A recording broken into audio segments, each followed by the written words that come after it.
Some recent studies have now shown that the risk of colorectal cancer seems to be increasing as a trend in younger and younger people. Colorectal cancer is cancer or neoplasm growing in the lower part of the intestine. Colorectal cancer is cancer of that very lower part, the large intestine and the rectum. And that is what is increasing in occurrence in millennials, in people born 1990 and later. And the reason it's important is that colorectal cancer is the second leading cause of death in the United States, after only lung cancer. The concern with colorectal cancer, and a question that hasn't been answered yet, is what is causing the spike in the number of younger and younger people getting cancer in the lower intestinal tract? Here are some of the possibilities. There's an increasing rate of obesity in people in the United States, and there's some link to that, but it's not direct or primary. Secondly, in the news, the Affordable Care Act brings to light the fact that younger and younger people may not be insured. And if you do not have insurance, the likelihood of seeking preventative health services is much lower. Also, right now in the United States, it's not recommended to start preventive screening with colonoscopy unless you're in a high-risk group until 50. We're talking about kids that are in their 20s and 30s now having a double or quadruple risk of colon or rectal cancer.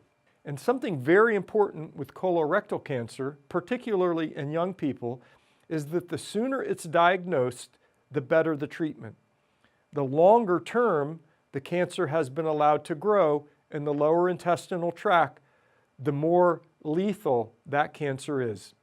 There's a few signs and symptoms that you have to consider that may suggest the diagnosis of colorectal cancer, and they're very common.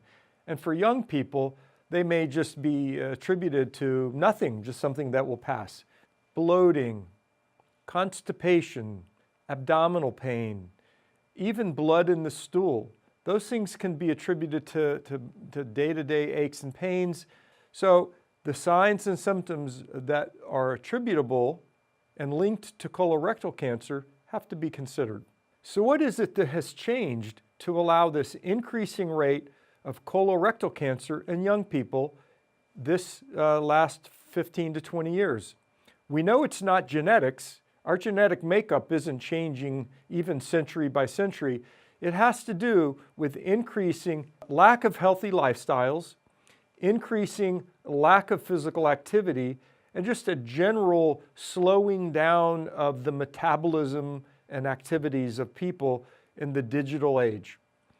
Getting out of the house, getting off of the couch, eating fresh vegetables, fresh fruits, lots of them, with nuts and berries, rather than eating processed foods, lots of red meat, lots of processed meats, and going to the fast food restaurant, are all things that contribute to, in my opinion, this increasing risk for certain cancers. So we don't know exactly the cause, but there are lots of trends and considerations to suggest that changing behaviors, changing lifestyle will help reverse this trend for increasing colorectal cancer in younger and younger people. Thank you. Dr. Dave Campbell.